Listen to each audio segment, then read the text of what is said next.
Okay, just showing you my boat here. This is the GARMIN 106 SV up front with the Live Scope Plus, and we get ready to go on the water. So just kind of showing you everything. You got a storage or ride locker. And you got storage here. You got storage in here. Storage in here. Storage in here. And you got a ride locker here. And storage in here. You got storage in here. And like I said, this seat got a couple small nicks. You got 2 live wells.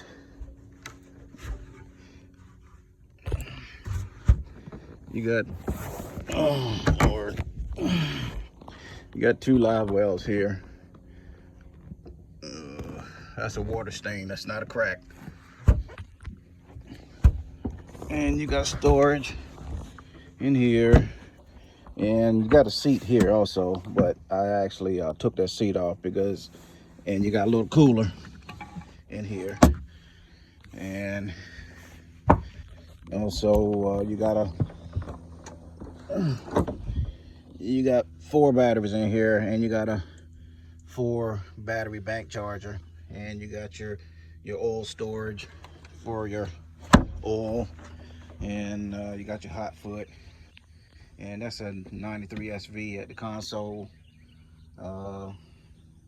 And as you can see, the carpet's really good. This is a 2006, so and the original carpet, so it's pretty clean for a 2006. So anyway, that's what you got. So I don't have anything to hide. The only thing that's not working on this boat is the speedometer, because when I got the boat, the speedometer was broke. You see the LED on it, but it's just not registering, so I ain't paying no attention to it. I just decided not to fix it right now. So if you guys want to get it, you won't be disappointed.